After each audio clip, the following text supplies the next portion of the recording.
estudando há algum tempo sobre um rei da Bíblia, né? E hoje eu perguntei para Deus e ele estava com outro assunto.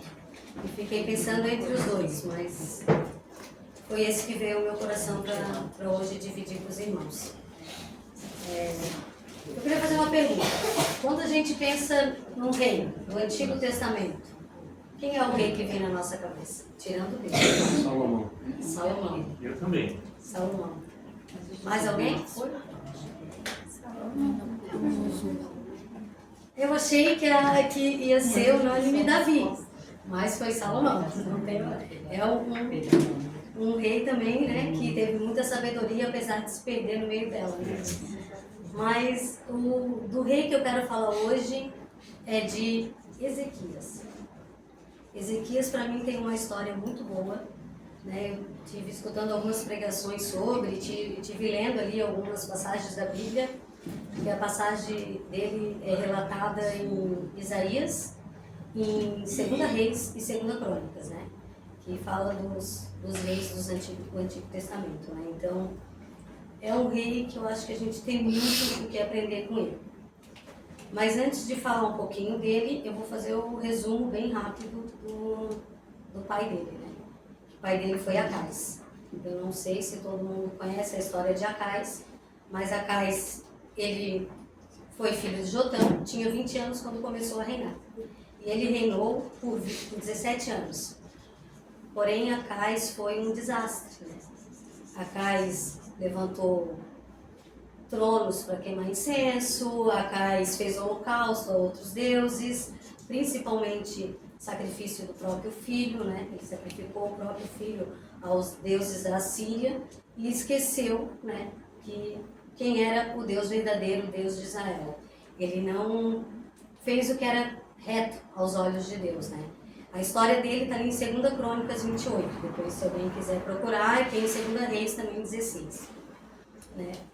E nós vamos começar, depois de saber disso, né, que Acais não foi um rei bom, que ele foi tão ruim que na hora do sepultamento dele, eles não colocaram ele sepultado junto com os reis de Israel. Eles não deram essa honra para ele porque ele realmente foi um rei muito ruim. Então eu vou orar mais uma vez e eu queria que abrir a Bíblia, porque apesar de ser relatado nos 3 livros, agora eu vou pegar um pouquinho de cada, mas nós vamos começar com 2 Crônicas 29, tá? Quem tiver a Bíblia, quem não tiver e quiser, queres uma Bíblia? Eles te ajudam aí. Você quer Bíblia? Passa, faz então.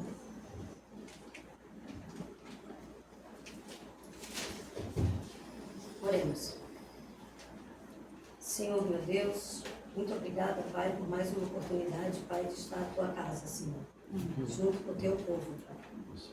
Usa-me com o Teu Santo Espírito, Pai, para que eu não fale nada que vem de mim, Senhor, mas aquilo que você quer passar a cada coração aqui, Senhor, principalmente ao meu, Senhor.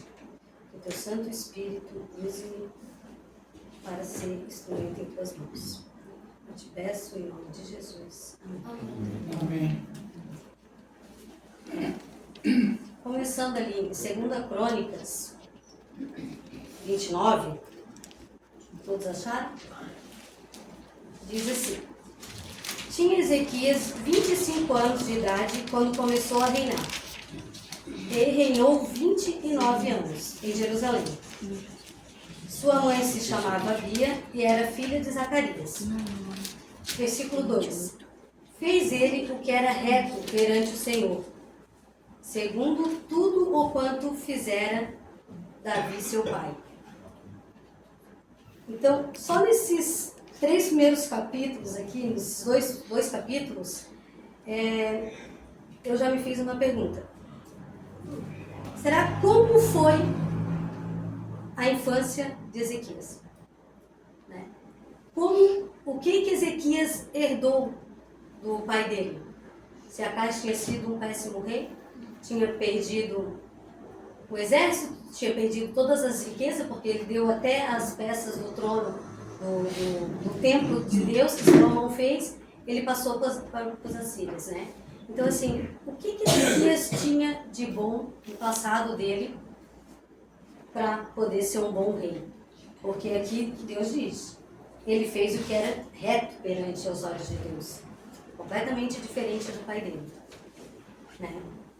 Então, ele herdou um reino falido, sem dinheiro, sem exército, e passou a sua infância vendo o povo sendo levado como cativo da Síria, e vendo as mulheres sendo estrupadas, alguns sendo levados cativos, porque toda vez que Judá se erguia um pouquinho ali, eles vinham e levavam tudo de volta. E essa foi a infância dele até os 20 anos dele. Até os 25 anos ele herdar o trono do pai, quando o pai morreu. Então pensa o que aquele povo via de bom naquele rei. Né? Ele já chegou no reinado, todo mundo dizendo, é o filho daquele rei que não fez nada. É o filho daquele rei que não ajudou ninguém. Né? Que deixou o nosso povo chegar nisso aqui. Só que assim, ó, não foi só o rei. O povo também se corrompeu junto, né?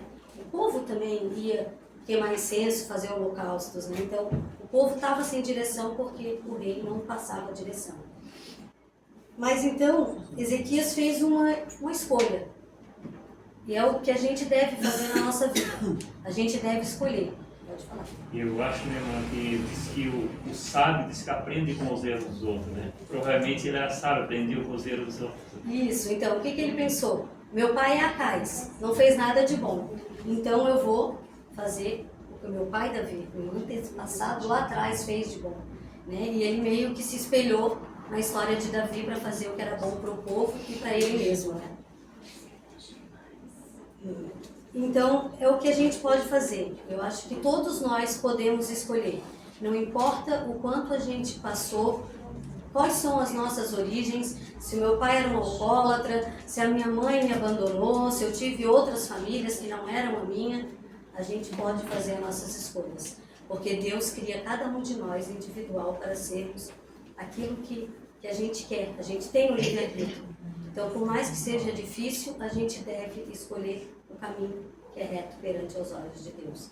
Não é fácil, não é fácil. As atribulações vêm, as preocupações vêm, mas a gente deve sim escolher pelo que é reto. Porque se a gente escolher pelo que é reto, Deus vai estar com a gente. Né? Amém. Deus nos escolheu para ser o sal da terra, então a gente precisa fazer a diferença. Agora a gente vai ler, porque assim, a história de Ezequias, ela vai uns 3, 4 capítulos, então eu fiz um resumo, né? Mas depois seria interessante que cada um lesse a fundo e tirasse para si o que acha, porque é uma história muito rica, né? Eu queria ler daí o versículo do 3, 4, 5 e 6. Alguém quer ler?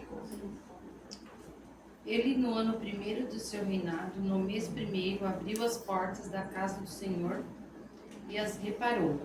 E trouxe os sacerdotes e os levitas e os ajuntou na praça oriental. Ele lhes disse: Ouve-me, ó levitas, santificai-vos agora e santificai a casa do Senhor, Deus de vossos pais, e tirai do santuário a imundícia. É o 6 também? 6 também. Porque nossos pais transgrediram e fizeram o que era mal aos olhos do Senhor, nosso Deus, e o deixaram e desviaram o rosto do tabernáculo do Senhor e lhe voltaram as costas. Então, a escolha dele foi o quê? Eu vou tirar tudo que não está certo e eu vou começar do zero. E ele começou sem dinheiro, sem apoio, mas ele tinha Deus com ele. Ele chamou os levitas e os sacerdotes de volta que Acais tinha afastado. Só ficava perto do reino, quem adorava os outros deuses como ele. Os levitas verdadeiros e os sacerdotes estavam tudo afastados. Mas ele trouxe de volta e disse: vamos começar. Tira a imundícia do santuário e vamos começar de novo a fazer as coisas para Deus. Vamos ver e vamos chamar o povo para se voltar a Deus. Então, é a mesma coisa, a gente precisa tirar tudo aquilo que não é de Deus de dentro da gente, para a gente poder começar a ter uma comunhão com Deus, né? Então, a escolha dele foi começar no que era mais difícil, foi fazer o que era reto. E não foi fácil. Pensa, um povo todo acostumado a fazer tudo que era de errado. Como que ele ia convencer esse povo de que agora vão se voltar de novo ao Deus de Israel, o Deus do antepassado, aquele que fez milagre. Não foi fácil, mas mesmo assim ele fez. Ele criou coragem e fez. Agora a gente vai pular ali no capítulo 10 e 11, se alguém quiser ler. Versículo. É o 29, 10 e 11. Agora estou resolvido a fazer uma aliança com o Senhor, Deus de Israel, para que o furor da sua ira se afaste de nós. Meus filhos não sejam negligentes, pois o Senhor os escolheu para estarem diante dele, para o servirem, para serem os seus ministros e queimarem incenso. Então, amém. Isso ele falou e serve para a gente. Meus filhos, não sejam negligentes, pois o Senhor vos escolheu. O Senhor do Exército está com a gente. Não importa a dificuldade que a gente passe, não importa o que vem pela frente, a gente tem a certeza de que o que Ele prometeu, Ele cumpre.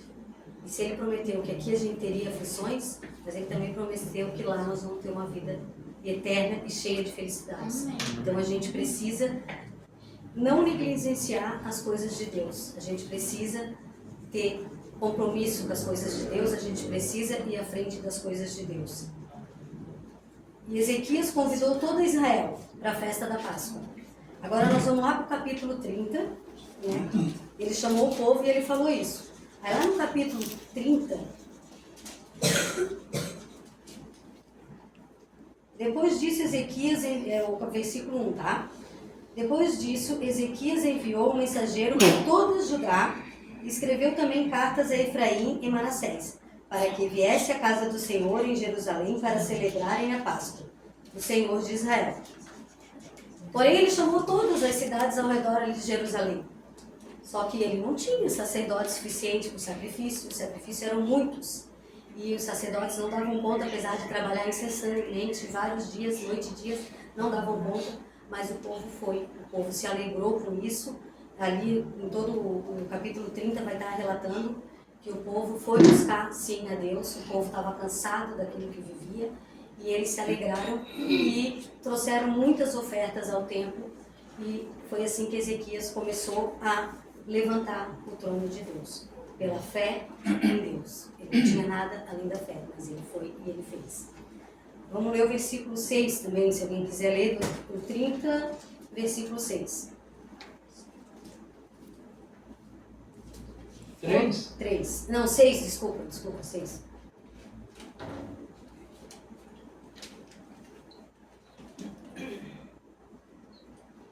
Mensageiros levaram as cartas do rei e dos seus príncipes, isso? Isso. Por todo o Israel e Judá, segundo a ordem do rei, dizendo: Filho de Israel, voltem para o Senhor, o Deus de Abraão, de Isaque e de Israel, para que ele se volte para o restante que escapou do poder dos reis da Síria. 7. Tá, pode ler o 7 e 8, por favor. Não sejam como os seus pais e como seus irmãos, que foram infiéis ao Senhor, Deus de seus pais. Foi por isso que ele os entregou à desolação.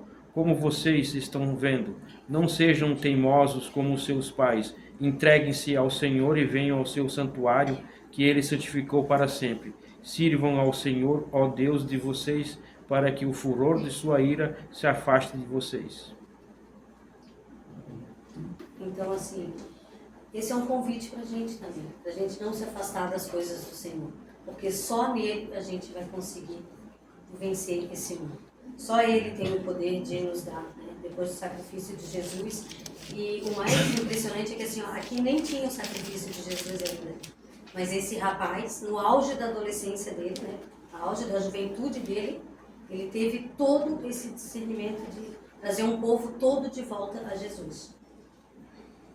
E depois que ele fez tudo isso, o povo foi lá, ele destruiu os altares que tinham ao redor da Síria, ao redor de toda Jerusalém. Tinha altares desde o tempo de Moisés, que nenhum dos reis tinham destruído, e ele destruiu. Ele foi capaz de convencer o povo a destruir tudo e começar do zero.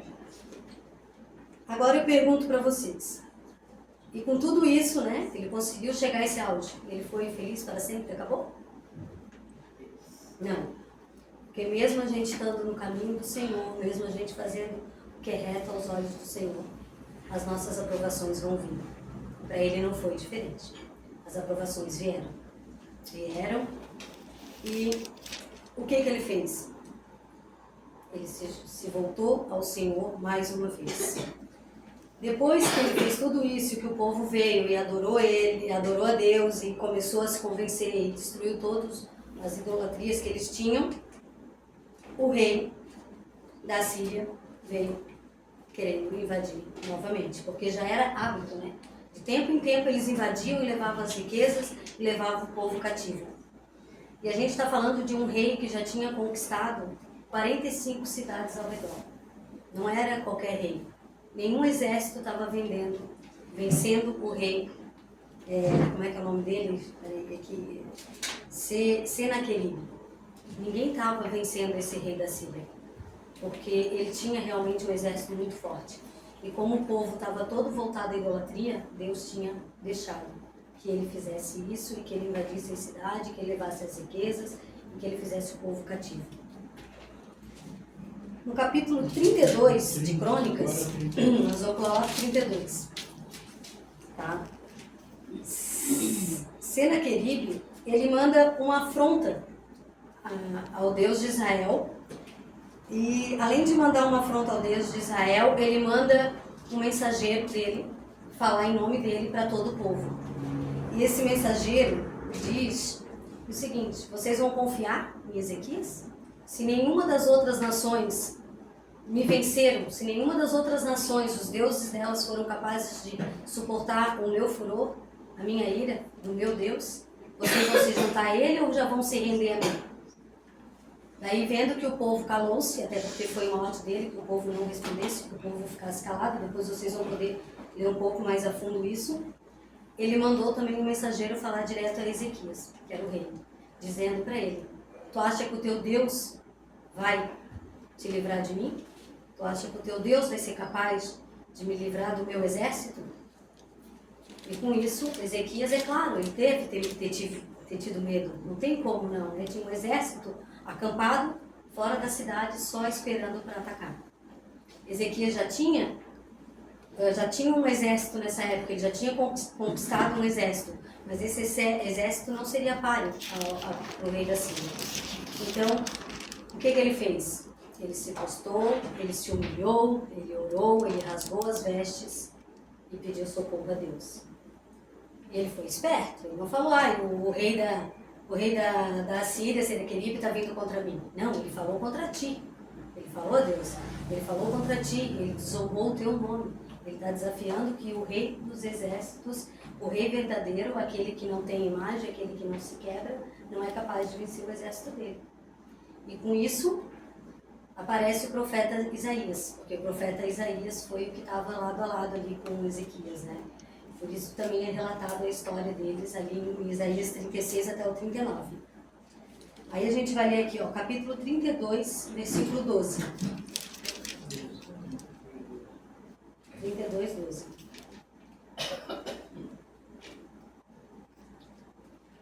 Quem quiser ler, pode ler. Não é Ezequias o mesmo que tirou os seus altos e os seus altares? E falou a Judá e a Jerusalém, dizendo: diante do único altar vos prostrareis, e sobre ele queimareis incenso? Então ele falou para Deus, né? Poxa, eu estou fazendo tudo certo, eu quebrei todos os altares, estamos queimando incenso somente a ti. Como que tu vai me abandonar agora na mão dos assírios novamente, né? Como que Senaqueribe vai nos vencer, né? Mas assim, Deus não deixa o seu povo sozinho, Deus não abandona. E na mesma hora ele mandou que o profeta fosse falar com ele.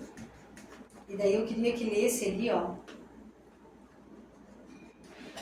Não, peraí. Eu me perdi um pouquinho. Tá, eu tinha anotado aqui pra gente falar um pouco sobre a história de quando ele falou, né, que ele confiava em Deus e que ele rasgou e que ele se prostrou, mas depois vocês podem ler isso em casa, porque senão a gente vai ter que ler muita coisa. Aí, aqui diz assim, ó, em 2 Crônicas 32, 21, diz assim: então o Senhor, daí vai aqui, ó, não, vamos passar para o 20 primeiro. Porém o rei Ezequias e Isaías, o profeta, filho de Amós, oraram por causa disso e clamaram ao céu. Isaías, como eu falei, foi lá e orou junto com eles. Então, ali no capítulo 32, do 21 ao 23, diz o que Deus providenciou para poder salvar o povo das mãos de Senaqueribe. E diz assim: então o Senhor enviou um anjo, é capítulo 21, tá? Um anjo que destruiu todos os homens valentes, os chefes e os príncipes, no arraial do rei da Síria. E esse, com o rosto coberto de vergonha, voltou para sua terra, tendo ele entrado na casa de seu Deus, e os seus próprios filhos ali o mataram à espada. Então, mais uma vez, Deus mostrou que era Deus, sem que o seu povo precisasse levantar uma só espada. Um anjo foi e acabou com todo o exército de Senaqueribe. E quando ele voltou para casa envergonhado, os próprios filhos o mataram para ter poder, dizendo que ele não era um rei bom e que ele precisava ele precisava ser substituído, e os próprios filhos o mataram e chegaram ao poder. Então, mais uma vez, Deus mostra que basta confiar nele, que a providência vem dele e que não é o que a gente espera e que não é o que a gente quer. É no tempo dele e como ele quer. Depois disso, claro, Ezequias ficou cada vez mais rico, né? As pessoas disseram que ele era um homem de Deus e foram trazendo ofertas, foram trazendo novas coisas. E tudo estava bem, tudo estava ótimo, quando tem a parte mais conhecida de Ezequias, quando ele adoece. Ezequias, novo ainda, né? Deveria ter aí os seus 50 e poucos anos, ele adoece. E ele adoece de uma enfermidade que era para a morte. E era uma enfermidade que na época não tinha cura. Então, mais uma vez, o profeta Isaías entra na história. Mas daí eu gosto mais da versão que está em 2 Reis. Se puderem voltar um pouquinho ali. 2 Reis, capítulo 20.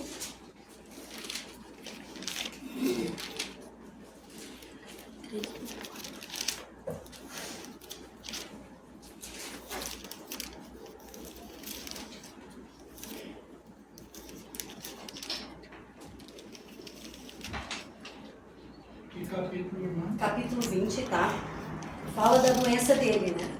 Ele estava acamado, já quase para morrer, quando chega o profeta Isaías, novamente. E tá lá, o profeta Isaías chega para ele e ele pensa, pô, o profeta chegou, um homem de Deus, né? Vou ter boas notícias. Mas não foi bem assim. Não foi bem assim. O que o profeta disse para ele está ali no capítulo 6. Não está no capítulo 6, desculpa. Aí eu me perdi aqui nas minhas anotações. É o capítulo 20 mesmo, né? É o 20 mesmo. Abaixo do... Ele adoece, daí o Isaías foi na casa dele para dizer algo. E o que Isaías diz? Ezequias, esse mal é para a morte. Tu não vai se livrar. Arruma a tua casa, põe em ordem a tua casa, porque esse mal é para a morte. Então imagina, né? Tu tá lá doente, vem um pastor falar contigo, tu tá pensando que ele vai orar para mim me curar, né? Não. Isaías foi lá e disse, arruma a tua casa, põe em ordem, porque esse mal é para a morte. E será se a gente morrer amanhã a nossa casa está arrumada? Será se nós estamos em comunhão com Deus? Porque ele tinha uma doença. Nós, graças a Deus, hoje estamos aqui bem. Mas a qualquer momento a gente pode partir. Será se a nossa casa está arrumada para a eternidade com Deus? Será se a gente consegue, né? Que alguém diga, não, está pronto, pode ir. Então a gente tem que estar sempre tentando arrumar a nossa casa. Nem sempre as tragédias, né, avisam, Espero, né? Eu vou avisar. que vão chegar. Então a gente precisa estar preparado para isso.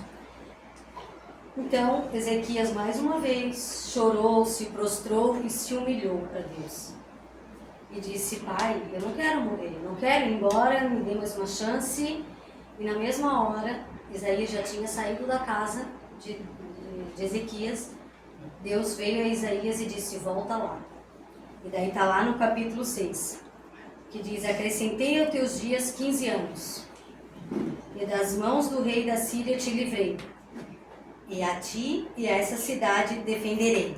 Essa cidade por amor a mim e por amor a Davi, meu servo.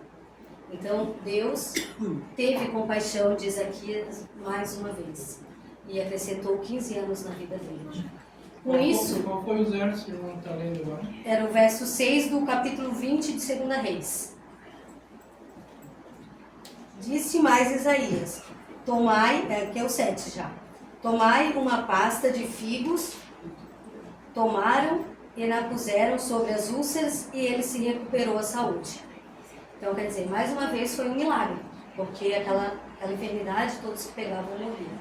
Então Deus estava com ele mais uma vez e acrescentou mais vida nele. É claro que essa notícia se espalhou para todos os lados, né? Todas as regiões próximas e longes ficaram sabendo disso. E com isso, com tanta gente almejando que Ezequias era um rei ótimo, os babilônicos foram visitar ele, mandaram presentes e foram visitar ele. Quando chegaram lá, claro que Ezequias ficou muito feliz, né? Imagina, o rei da Babilônia veio me visitar e me trouxe vários presentes. O que Ezequias fez? Ezequias mostrou tudo, todas as riquezas aos babilônicos. Tudo que ele tinha, ele mostrou. Ouro, prata, azeite, as iguarias, plantações, o exército, tudo, porque Ezequias foi um rei muito rico também. Então ele chegou e foi mostrando tudo para todo mundo. Nisso, os babilônicos foram embora e na mesma hora o profeta Isaías chega novamente e diz para ele: aqui, ó, o que os babilônicos viram na sua casa? E Ezequias, todo feliz da vida, mostrei tudo que eu tinha, tudo que era de ouro, tudo que era de prata, mostrei todas as coisas que eu tenho. Na mesma hora, o profeta falou com ele e disse assim, no 17, se alguém quiser ler, versículo 20 de Reis 17. Eis que virão dias em que tudo o que houver no seu palácio, isto é, tudo o que os seus pais juntaram até o dia de hoje, será levado para a Babilônia e não ficará coisa alguma, diz o Senhor. Pode ler o 18 também, o 19. Alguns dos seus próprios filhos, gerados por você, serão levados para que sejam eunucos no palácio do rei da Babilônia. Então Ezequias disse a Isaías: boa é a palavra do Senhor que você falou. Pois ele pensava assim: enquanto eu viver, haverá paz e segurança. Então Ezequias, depois de tantas vitórias em Deus, o que aconteceu? Ele se exaltou ele mesmo. Enquanto eu viver, vai estar tudo em paz e vai estar tudo certo. E na mesma hora Deus puxou o tapete dele e disse: não, tudo que tu mostrou para os babilônicos vai ser tirado. A Babilônia vai voltar e vai levar. Teus filhos serão eunucos. Por quê? Porque Deus esperava que Ezequias mostrasse para os visitantes as coisas que Deus fez por ele. Que ele aproveitasse aqueles estrangeiros que não conheciam a palavra de Deus, que ele pudesse mostrar, que ele pudesse falar das dádivas de Deus. E a única coisa que Ezequias soube falar: olha meu carro novo, olha minha casa nova, olha como eu estou lá em cima. E se esqueceu de que não, eu estou vivo porque Deus me livrou, a minha cidade está assim rica porque Deus me livrou dos assírios. Ele não teve essa consciência, ele não teve essa humildade nessa hora. Então a gente tem que cuidar, porque às vezes quando a gente acha que a gente está lá em cima, a gente cai, porque a gente acredita na força do nosso braço e não na força de Deus. Porém, Deus, perdoou ele porque ele reconheceu o erro de novo, e isso não aconteceu. Então, ele continuou, depois quando ele morreu, depois de 15 anos ele faleceu, e daí veio o filho dele, que foi Manassés. Mas daí é outra pregação, porque a história de Manassés também é uma história que dá uma pregação muito boa mesmo. Então, o que eu vim trazer hoje, irmãos, com esse sermão, e que eu acho que eu tirei para a minha vida e queria que a gente repensasse nas nossas vidas, é as nossas escolhas. A gente tem um livre-arbítrio. A gente pode escolher fazer o que a gente quiser. A gente pode escolher servir ou a gente pode escolher virar as costas. Mas a gente não pode esquecer que todas elas vêm as consequências, boas ou más. Né? Porque a gente tem que confiar em Deus. Confiança em Deus sempre. Porque Ezequias confiou e ele triunfou sobre os inimigos. E colocar o Senhor sempre como nossas prioridades. Não é fácil, mas com Deus é possível. Se prostrar, se humilhar, orar, como diz em 2 Crônicas, do 7 ao 14, né? Se o meu povo que carrega o meu nome se humilhar, orar, né? Eu os perdoarei e sararei a terra. Então a gente precisa ser assim, a gente precisa buscar mais isso na nossa vida. Porque a palavra de Deus não muda. Não muda e nunca vai mudar. Eu queria que alguém lesse, para a gente fechar aqui, Números 23. Números 1 ou 2. Números 23, capítulo 19.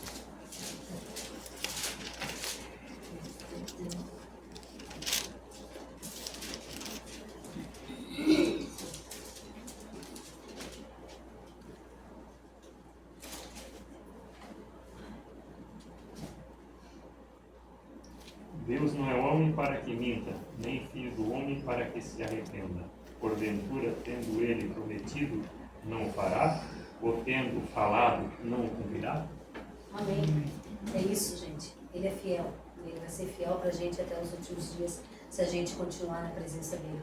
Se a gente se prostrar e reconhecer que não passamos de meros pecadores e que precisamos dele. Sempre, sempre. Então, eu quero ir para o céu e eu quero ver cada um de vocês aqui. Eu quero estar com vocês junto. Amém. Então, Amém. que oremos uns pelos outros. Pode colocar, gente. Vamos cantar.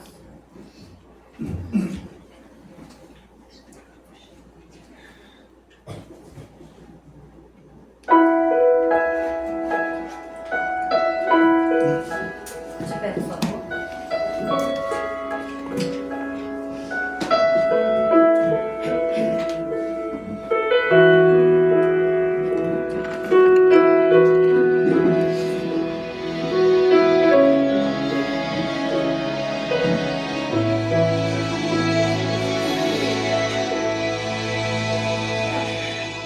Se meu povo que tem meu nome se humilhar e orar, se meu povo se arrepender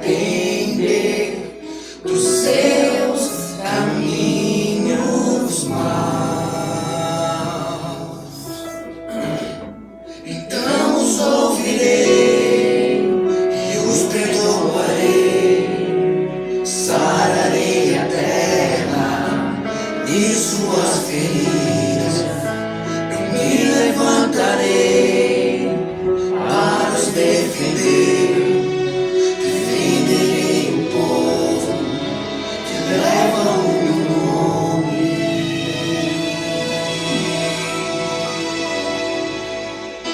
Se buscares a minha face ao invés das minhas mãos, se orares uns pelos outros e não por coisas vãs, então os ouvirei e os perdoarei, sararei a terra e suas feridas. Eu me levantarei para os defender, defenderei o povo que leva o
Senhor, meu Deus, muito obrigada, Pai, por termos escutado um pouco mais da Tua Santa Palavra, Senhor.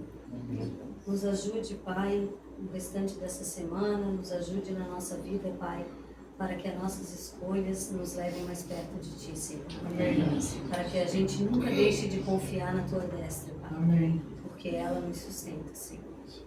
Nos ajude, Pai, a manter nossas famílias unidas a Ti, Pai.